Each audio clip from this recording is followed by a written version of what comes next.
Marketing in 2025 is wild. Savvy customers spot fake messaging instantly, privacy changes make ad targeting a nightmare, and everyone needs more content than ever. That's why you have to check out HubSpot's new marketing trends report. It doesn't just show you what's changing, it shows you exactly how to deal with it. Everything's backed by research, but focused on marketing plays you can use tomorrow. You ready to turn marketing hurdles into results? Go to clickhubspot.com/marketing to download it for free. Hello and good morning, everybody. Today's Thursday, April 10th. I'm John Weigell here with Juliet, Bennett, and this is the Hustle Daily Show.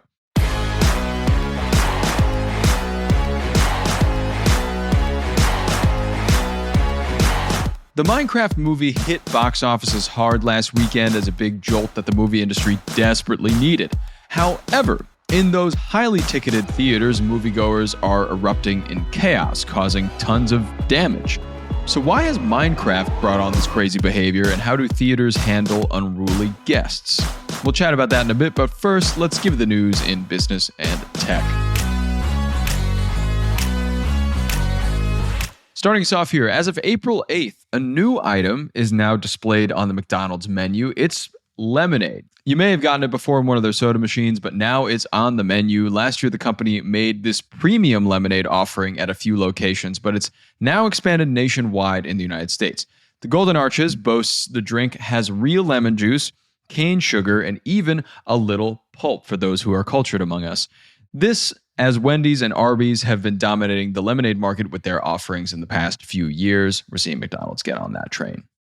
Next, Samsung's Bally robot will hit US and South Korean markets this summer. The adorable little robot, it's really cute, is equipped with the Gemini AI model thanks to a partnership with Google Cloud, and can manage smart home devices, greet guests, set reminders, offer outfit and health tips, and much more. No information here on pricing yet. It's likely due to tariffs throwing the price off for just about everything else anyways. From there, we go to the UK. Universal is building a multi-billion-dollar theme park and resort in the UK, the company's first in Europe. The 476-acre complex in Bedford, England, which is about 60 miles north of London, will open in 2031. The park is estimated to generate nearly $64 billion for the British economy by 2055, add 28,000 new jobs, and attract 8.5 million visitors in the first year. Big numbers there. Talking about big numbers, as the stock market tumbles a bit further, have no fear though, the good guys are doing just fine. Health insurance stocks have been on the rise, with companies like CVS, Humana, and United climbing 6%, around 10%, and around 5% respectively. So I guess at least somebody's doing well.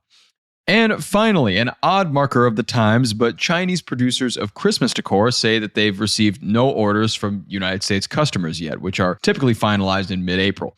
U.S. retailers source 87% of holiday decorations from China, worth $4 billion, but tariffs on Chinese imports are now over 104%. I'm broken record here. Tariffs again.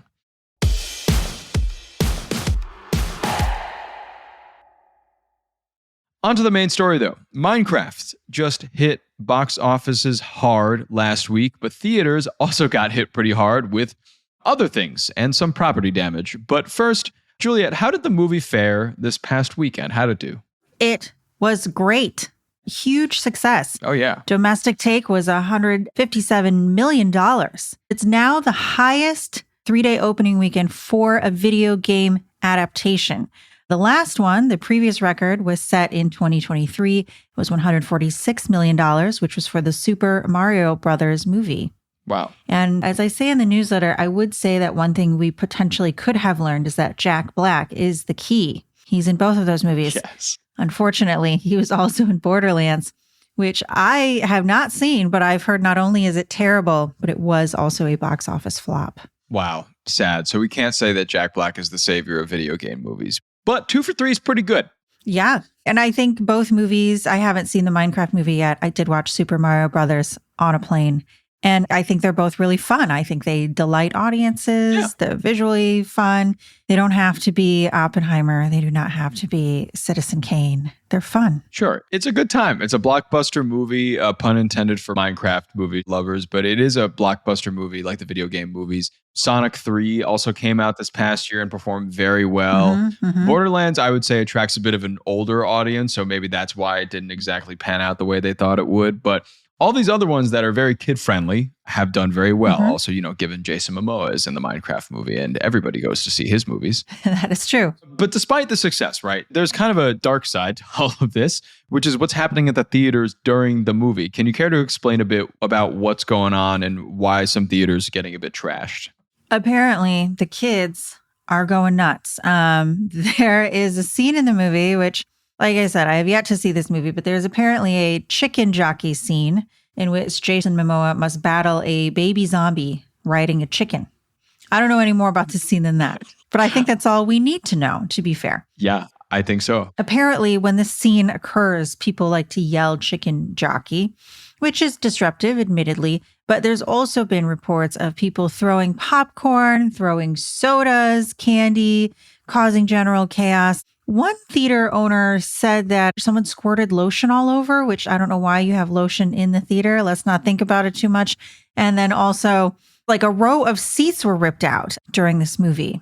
So not chill at all. Wow. Yeah, I feel like now I have to see at least that scene. I'm not even that familiar with Minecraft. I've only played it like twice, so I'm not even that familiar. Like, where's the chicken in there? But regardless, I mean, that's a big problem to have in theaters across the country. Yeah. And of course, this caught wind on TikTok, I'm sure. It kind of reminds me of the latest Despicable Me trend where you had like all the kids dressed in suits. Oh, yes. The Gentle Minions, as they were calling themselves. The Gentle Minions. That's right. So yeah, this kind of harkens back to that, a bit of a trend, but this one seems a bit more destructive. But we've kind of been here before, right, Juliet? We've seen movies that have bred this sort of reaction and given this sort of thing, but most of them are, I would call them cult classics. Yes, every generation has a movie where they wreck shop, as it turns out. So, for our skibbity toilet generation, that may be this Minecraft movie. For Gen Z, they had Minions. I don't know if any other millennials remember when it was a thing to go see The Room. Yes, I remember. The Room, of course, being a terrible movie. I mean, I think The Room is great because it is so bad that it is hilarious. And Tommy Wiseau, the guy who made it, kind of embraces the cult status. He's a bit of an odd duck, will show up and just totally do his, oh, hi, Mark, like all of his, everything that's in the room. And there were screenings where people had call and response and they would throw things. Yes. I've never been to a screening of The Room, but I remember a lot of friends going and telling me they would throw plastic spoons at particular scenes. Yeah, that's correct. There's one of the photos in the background of like one of the scenes is like a spoon. So anytime they see it, they throw plastic spoons at the screen. Amazing. Because as is everything else in the movie, the set dressing is particularly hilariously awful. So, and going back even further, I think people are drawing parallels between what's happening with the Minecraft movie now and what happened with the Rocky Horror Picture Show in the 1970s. That was a successful stage musical, but it was not a successful movie when it came out until people started having this audience participation where they would sing along, they would dress up, they would bring props, they would have these call and response at various times throughout the movie. And Rocky Horror Picture Show, as a cult classic, has, and I think ultimately will outlive pretty much all of these other movies, because it came out in 1975. And by embracing its cult status, it has continued to bring in money. In 2021, it actually appeared on the box office chart 46 years after it came out. Wow. And it brought in $250,000 for Halloween weekend, which is a popular time to go do your Rocky Horror dress up things. Yes. And when Disney acquired 20th Century Fox, it did away with this long practice where 20th Century Fox had allowed theaters to use its catalog for repertory screenings. Disney did away with that, but it made an exception for the Rocky Horror Picture Show because I think people would have probably rioted or something. Yeah, it probably would have been a very glittery riot, but a riot nonetheless. Yes. But yeah, obviously some audience participation for movies sounds fun, but the Minecraft movie seems like the bad part of that, where it goes a bit off the rails and costs the movie theater quite a bit of funds in an age where it seems like movie theaters aren't exactly pulling in a lot of money.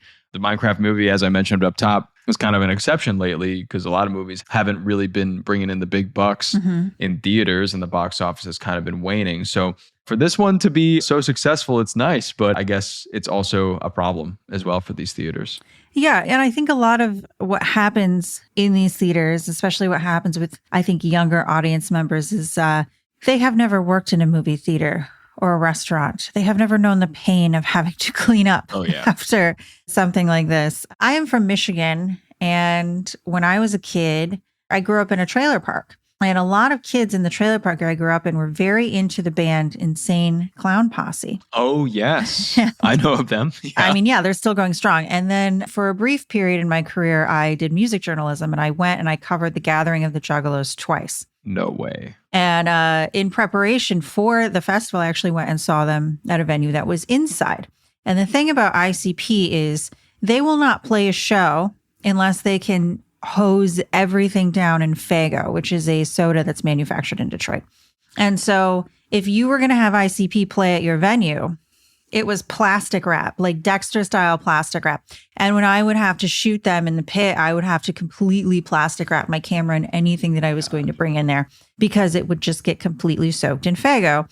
And so, you know, ICP is at least pretty responsible about its Faygo spraying. It lets you know it's going to do it. Right. It is part of their show. Right. And you know, it's like, okay, ICP is going to come in. They're going to, you know, all the juggalos would be here. They spend money. They're generally, and I find to be a very polite crowd, despite the Insane Clown Posse moniker. I find them very pleasant. And you know that's going to happen. And so you take precautions and they're prepared to clean up. And I think we've seen theaters successfully manage this type of stuff before. Rocky Horror Picture Show now has etiquette where it's you either can't throw things or you can't throw things at the screen. There were issues with people breaking the screen, throwing things that were too heavy. Obviously, with these room screenings, they are not throwing real spoons. That can hurt you. Plastic spoons only. Alamo Draft House, notoriously, you cannot talk in an Alamo screening. You cannot be late. They have lots of rules. But Alamo has rowdy screenings. I remember a bunch of my friends went to the Cats one. Oh, yeah. Where they were just singing along and you could dress up. And you're not allowed to have side conversations or generally be annoying, but you can do that sort of call and response and sing along. So there are ways to capitalize on this. I used to go to something called Horrible Movie Night, which was like my favorite thing because they would find a really bad movie, usually like a 1980s slasher or something. And you were allowed to sort of mystery science theater with it. And I think that's the key here is you know that you are going to a screening where people are going to be yelling. Right. And there are rules to make sure you're respecting the property and the staff. Will people going to see the Minecraft movie who are, you know, teenagers, could they abide by a rowdy screening? Or is it about escalating to be the wildest person on TikTok? I'm not sure. But I mean, there are ways that theaters have really been able to capitalize on a cult screening that has its audience participation and make it work and make it run past what a typical screening window would be for a film. Yeah. I mean, I think the only way that they can make this work is to start screening the Minecraft movie in a bounce house. Oh, yeah. I think that would pretty much defeat every possibility of a problem here. I'm clearly too old for this, but I don't know. Maybe I would be interested. Never too old for a bounce house.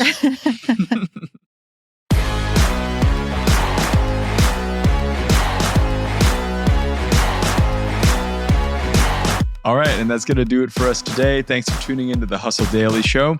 We're a proud part of HubSpot Media. Our editor is Robert Hartwig, and our executive producer is Darren Clark. We've got a ton more tech and business coverage in our newsletter. If you're not subscribed, go sign up at thehustle.co/email and follow us on Instagram at thehustledaily. We'll see you tomorrow.